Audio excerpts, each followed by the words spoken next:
Hello friends, hello students, myself Diviraj Chauhan from Vallabh Polytechnic Computer Department. Uh, Today we are going to discuss regarding the biometrics in our CNS subject. In last video we have already discussed the definition of a biometrics.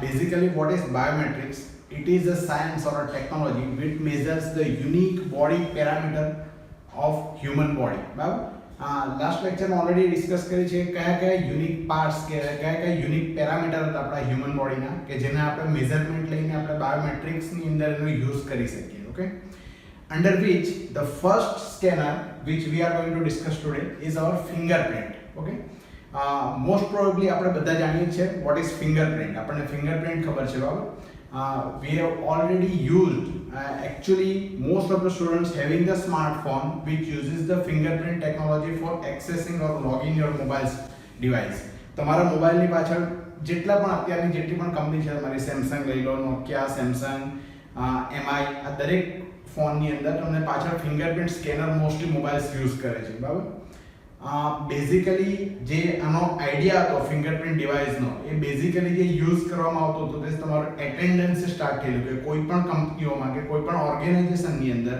Basically for taking the attendance purpose we are using the fingerprint device right તો સૌથી પહેલા we need to understand what is fingerprint how fingerprint scanner going to work એ કેવી રીતે કામ કરશે તે પહેલા આપણે સમજવું પડશે બરાબર ફિંગરપ્રિન્ટની વાત કરીએ તો ફિંગરપ્રિન્ટની અંદર યુનિકનેસ શું છે any two person on earth having no same fingerprint मतलब માં કોઈ પણ બે એવા પર્સન તમે એવા નહીં ફાઇન્ડ કરી શકો જેની ફિંગરપ્રિન્ટ સેમ હશે હવે ફિંગરપ્રિન્ટની અંદર કઈ કઈ વસ્તુ કન્સિસ્ટ થાય બેઝિકલી જ્યારે આપણે ફિંગરપ્રિન્ટની વાત કરીએ જ્યારે ફિંગરપ્રિન્ટ સ્કેનરની વાત કરીએ at that time fingerprint scanner basically measures the minor points and ridges and valleys આ તમને I think you may hard this topic first time તમે આ ટર્મ્સ યુઝ કરી હશે કે સાંભળી હશે માઇનર પોઈન્ટ્સ રિજીસ અને વેલીસ ધ્યાનથી સમજો વોટ ઇઝ માઇનર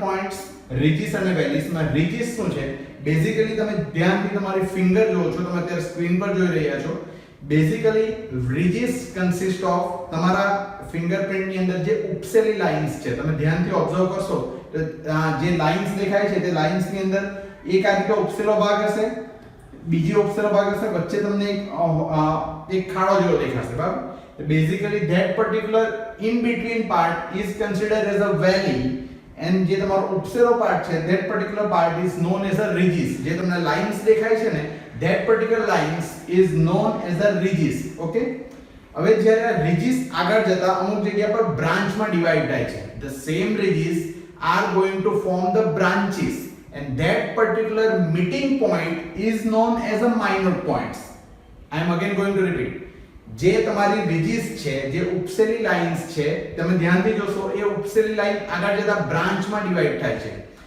એ જે જ્યાંથી તમારી બ્રાન્ચ પડે છે ને એ particular points is known as a minor points okay and that particular point is going to play a key role in fingerprint scanner આ માઇનર પોઈન્ટ્સના મેઝરમેન્ટના આધારે આપણે ફિંગરપ્રિન્ટ સ્કેનરનું વર્કિંગ સમજીશું okay so first part is ridges the in between hollow parts is known as a valleys and the meeting points between the two ridges is known as a minor points okay હવે આનો use કઈ રીતે થાય છે basically human fingers are divided in three different types અમુક arc ટાઇપની fingerprint હોય છે someone are loop type and the third one is a hole type okay what is arc type આપણે જલ્દી જોઈ લઈશું આપણે આનું ડિટેલમાં જવાની જરૂર નથી arc type means જે પણ તમારી ફિંગર હશે એ ફિંગર તમારા રાઈટ થી લેફ્ટ સુધી આ રીતે ડાયરેક્ટલી કેરી કરશે without dividing in branches it travel from left to right directly that particular fingerprint is known as a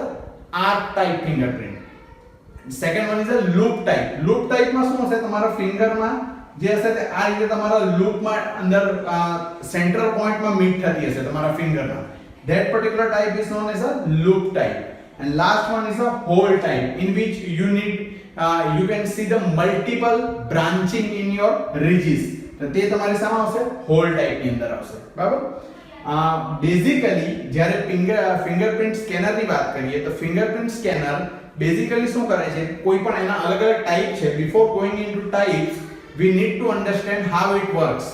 fingerprint સ્કેનરમાં સૌથી પહેલું સ્ટેપ હોય છે રજિસ્ટ્રેશન.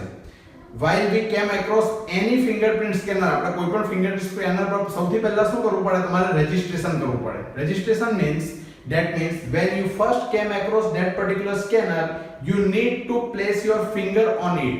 એ તમને જે પણ ડિવાઇસ, જે પણ સ્કેનર હશે તે સ્કેનરની સરફેસ પર તમારે શું કરવું પડશે? first you need to put down your fingers, right?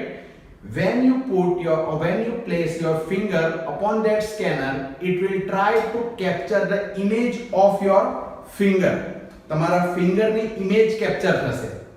then particular image will get processed and it will get stored in form of templates. તમારી જે ઇમેજ જે કેપ્ચર થાય છે ફિંગર પર C, that particular image will get stored in form of templates which carries the very less space. એની જે space હશે that will be a maximum of 10 kbs. again make it clear, I am using the word kbs not mbs because the size of that particular template is going to very low or very small.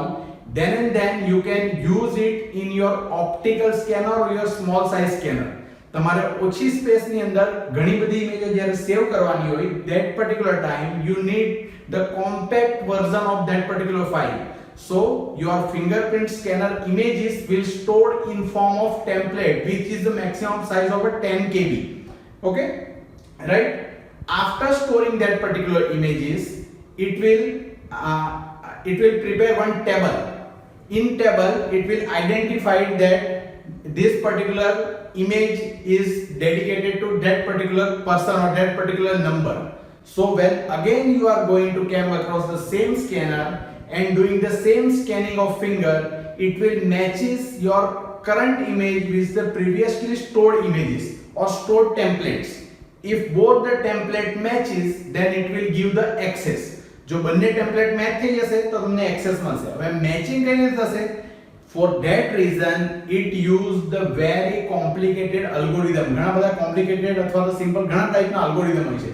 So for comparing that particular two templates it will use the multiple algorithm.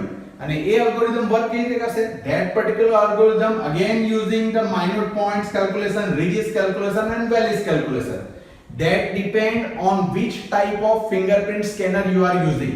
તમે કયા ટાઈપનું fingerprint scanner use કરો છો તેના પર depend કરશે કે કયો અલ્ગોરિધમ ત્યાં યુઝ થાય છે. બરાબર? One more thing, it will also depend on the application of your fingerprint scanner. તમે કઈ એપ્લિકેશન માટે આનો યુઝ કરવાનો છો તે પણ ઘણું અગત્યનું છે આના માટે. Okay, so now we are going into types of that particular fingerprint scanner. The first type is optical fingerprint scanner. Optical fingerprint scanner ની અંદર શું છે? It is the simplest fingerprint scanner. જે સૌથી ઇનિશિયલી સૌથી પહેલા જે યુઝ થતો હતો that is optical fingerprint scanner. Mostly શું કરવામાં આવતું હતું? બેઝિકલી આનો જે યુઝ થાય છે optical finger, it is work upon the images. તમારી એક્ચ્યુઅલ ફિંગરપ્રિન્ટ પર કામ નથી કરતું પણ ફિંગરપ્રિન્ટની કેપ્ચર કરેલી ઇમેજીસ પર ઓપ્ટિકલ સેન્સર દ્વારા એક તમારી ફિંગરપ્રિન્ટની ઇમેજ કેપ્ચર કરવામાં આવે છે અને ઇમેજ પર એ કામ કરે છે optical fingerprint scanner. Mostly it is used in crime scenes. Crime scenes મતલબમાં તમે ઘણી બધી સિરિયલ્સમાં, પિક્ચર્સની અંદર, તમે મૂવીઝની અંદર જોયું હશે કે અમુક ક્રાઇમ સીન પરથી જ્યાં પણ કોઈ પણ ક્રાઇમ થયો હોય તે જગ્યા પરથી એ લોકો ફિંગરપ્રિન્ટ કેપ્ચર કરે છે. For that purpose they will use some specially designed papers અને એ પેપર્સની મદદથી એ લોકો કોઈ પણ ડિવાઇસ કે કોઈ પણ વસ્તુ કે જ્યાં મતલબમાં કોઈ પણ જેણે ક્રાઇમ કર્યો છે તેની ફિંગરપ્રિન્ટ હશે તે ફિંગરપ્રિન્ટને એમણે કેપ્ચર કરવી હોય. Just imagine I am holding this particular marker. Okay, now the marker having my finger. Now if someone found the same marker on some crime scene, then what they will do? They will try to capture my fingerprint from this particular marker by using that specially designed paper. એ પેપરના ઉપર મૂકશે એટલે મારી જે અહીંયાની image છે તે paper પર print થઈ જશે અને તેને પછી સ્પેશિયલ ઇમેજ પ્રોસેસિંગ ટેકનિકથી એ ઇમેજને ડેવલપ કરવામાં આવશે ને એ ડિજિટલ ડેવલપ થયેલી ઇમેજને ઓલરેડી સ્ટોર્ડ ડેટાબેઝની જૂની ઇમેજીસ છે તેની જોડે કમ્પેર કરવામાં આવે. બરાબર? અને that particular term is known as a latent fingerprint printing. Latent fingerprint printing. આ ક્રાઇમ સીનમાં મોસ્ટલી યુઝ કરવામાં આવે છે ઓપ્ટિકલ ફિંગરપ્રિન્ટ. મોસ્ટલી યાદ રાખવાનું છે આની અંદર શું યુઝ થાય છે, એક્ચ્યુઅલ ફિંગરપ્રિન્ટ સ્કેન નથી યુઝ થતી પણ ફિંગરપ્રિન્ટની ઇમેજ યુઝ કરવામાં આવે છે. તમે મૂવીમાં જોયું હશે કે આને ડુપ્લિકેટ કરવા માટે શું કરે, ઘણીવાર ડુપ્લિકેટ ફિંગર બનાવવામાં આવે છે, તેની મદદથી એ ફિંગરપ્રિન્ટ સ્કેનર પર મૂકવામાં આવે ડુપ્લિકેટ ફિંગરને, અને તો પણ એક્સેસ મળી જાય પર્સનને. બરાબર, આપણે ઘણી મૂવીમાં આ વસ્તુ જોયું છે. Because the nature of optical fingerprint is work upon the images, not upon the actual fingerprint. Okay, so this is a optical fingerprint scanner. The next type is capacitive fingerprint scanner. Capacitive fingerprint scanner you can find it in most of the smartphones. Nowadays આપણે જેટલા પણ smartphone use કરીએ છીએ એ બધા smartphone ની અંદર જે પાછળ આપણે ફિંગરપ્રિન્ટ ટેકનોલોજીનો જોઈએ છે, આ તમે અત્યારે ઇમેજમાં અહીંયા જોઈ રહ્યા છો, એની પાછળ આપણે શું કરીએ છીએ, આપણે ફિંગર જસ્ટ પુટ ડાઉન કરીએ છીએ. એ પર્ટિક્યુલર સેક્શન ની અંદર ઘણા બધા શું યુઝ કરવામાં આવ્યો હોય તો પર્ટિક્યુલર તે પાર્ટ ની અંદર ઘણા બધા કંડક્ટર હશે નાના નાના. જેટલું પણ તમને એ સ્કેનર નો પાર્ટ દેખાય છે ને ફોન ની પાછળ બેક સાઈડ પર આપણે જોઈએ છે ખાસ કરીને, એ કેપેસિટિવ પાર્ટ ની અંદર ઘણા બધા નાના નાના શું હશે, તમારા કંડક્ટર યુઝ કરેલા હશે. When you place your finger, that particular conductor will capture the ridges and valleys of your finger. અને એ ridges અને valleys ને કેપ્ચર કરીને એક પ્રિન્ટ તૈયાર કરશે, ઇમેજ તૈયાર કરશે, અને તે ઇમેજના આધારે ઓલરેડી રજિસ્ટ્રેશન ટાઈમે તમે જે સ્ટોર કરેલી હશે તે ફિંગર સાથે એને મેચ કરશે. If the both the images get matched, then you will get the access. એટલે જ્યારે પણ તમે મોબાઈલમાં ફિંગરપ્રિન્ટ ડિવાઇસનો યુઝ કરો છો ફિંગરપ્રિન્ટ સ્કેનિંગનો, તે ટાઈમે you need the actual finger. તમે એની કોઈ પણ ઇમેજનો યુઝ નહીં કરી શકો, because it every time it will scan the actual finger for capturing the ridges and valleys from that particular finger. Okay, then last type is ultrasonic scanner. It is somewhat a new technology. અત્યારે જે latest માં છે, એક બીજું કહેવાનું રહી ગયું તમને, કેપેસિટિવ સ્કેનરની સ્પીડ ઘણી વધારે છે, because the use of conductor, એની જે તમે યુઝ કરો છો કંડક્ટર, એના કારણે એની જે રિટર્ન ટાઈમ છે, મતલબમાં જે મેચ કરવાનો જે ટાઈમ છે તે ઘણો રિડ્યુસ થઈ જાય છે. સ્પેસ પણ ઘણી ઓછી રિક્વાયર્ડ છે, આપણે એને એટલા માટે મોબાઈલની અંદર કોમ્પેક્ટ સ્પેસની અંદર એડજસ્ટ કરીને યુઝ કરી શકીએ, એટલે આની સ્પીડ ઘણી વધારે છે. જ્યારે અલ્ટ્રાસોનિક જે અત્યારે લેટેસ્ટ ટેકનોલોજી છે, જે અલ્ટ્રાસોનિક પલ્સને સેન્ડ કરીને તમારી ફિંગરની ઇમેજ જે કેપ્ચર કરે છે, રિટ્રાઈવ કરે છે, એ પર્ટિક્યુલર ટેકનોલોજી થોડી સ્લો છે. It is more safer than capacitive and optical fingerprint scanning, more secure, but it has a very low speed. એનો પ્રોસેસ ટાઈમ ઘણા કોમ્પ્લિકેટેડ અલ્ગોરિધમ થી એનો પ્રોસેસ ટાઈમ ઘણો વધારે થઈ જાય છે. એટલા માટે અત્યારે જે અલ્ટ્રાસોનિક સ્કેનર છે, ફિંગરપ્રિન્ટ સ્કેનર છે, ઇટ ઇઝ અત્યારે ડેવલપમેન્ટ ફેઝમાં છે, અત્યારે વધારે યુઝ નથી થતું. આ બેઝિકલી તમારી ફિંગરપ્રિન્ટ સ્કેનર ટેકનોલોજી છે. આપણે જેટલા પણ ડિસ્કસ કર્યા, there are particular advantage of particular fingerprint scanner. Some disadvantages also involved in that, like ઘણીવાર શું થાય છે ફિંગરપ્રિન્ટમાં, જ્યારે પણ કોઈ વધારે કામ કરતા હોય, જે પણ મતલબમાં તમને કહીએ તો એવા કોઈ વર્ક સાથે ઇન્વોલ્વ હોય કે જેની અંદર તમારા બેઝિકલી હાઉસવાઈફ, ઘરની હાઉસવાઈફની વાત કરીએ તો એ લોકો જ્યારે પણ કિચનની અંદર કામ કરતા, એ લોકોના ફિંગર્સમાં ઘણા કટ્સ ઘણીવાર આવી જતી હોય, બરાબર. That particular cuts may get disturb the minute points. તમારા એ કટ્સ પરમનન્ટ કટ્સ કે ઇન્જરી થઈ ગઈ તમારા ફિંગરમાં, તે ઇન્જરી કે કટ્સના કારણે ઘણા બધા ફિંગરપ્રિન્ટ તમારી ચેન્જ થઈ જાય ઘણીવાર. તો સમ સેન્સિટિવ જગ્યા પર જ્યારે ફિંગરપ્રિન્ટ સ્કેનરનો ઉપયોગ કરવામાં આવે તો આના કારણે તમારી ઇમેજ આ ચેન્જ થઈ જાય ફિંગર. તો એ ઘણીવાર શું કરે કે ઓલરેડી સ્ટોર્ડ ઇમેજ છે તેને રિટ્રાઈવ નહીં કરી શકે, તો ધીટ મે ગેટ પ્રોબ્લેમેટિક. તો સમટાઈમ્સ આ એક ઇશ્યુ આવી શકે છે. સમય જેટલા તમારો ઘણો ઘસારો લાગતો હોય, અમુક એવા હાર્ડ કામ કરતા હોય કોઈ પણ, જેના કારણે તમારા હાથ વધારે ઘસાતા હોય તો તેની ફિંગરપ્રિન્ટ ઘણી ઘસાઈ ગઈ હોય, તો સેમ ટાઈમ જે સ્ટોર્ડ ઇમેજ છે તેની સાથે કદાચ મેચ ના પણ થાય. તો આ થોડા ઇશ્યુ છે ફિંગરપ્રિન્ટના કારણે. એટલે અમુક જ્યાં સેન્સિટિવ એપ્લિકેશન્સ છે ત્યાં ઓછી યુઝ થાય છે, આપણે ઓછો યુઝ કરીએ છીએ, બરાબર. તો આપણો પહેલો ટાઈપ હતો ફિંગરપ્રિન્ટ સ્કેનરનો. નેક્સ્ટ આપણે બીજી જેટલી બાયોમેટ્રિક સ્કેનર છે આપણે નેક્સ્ટ લેક્ચરમાં જોઈશું. Okay, thank you.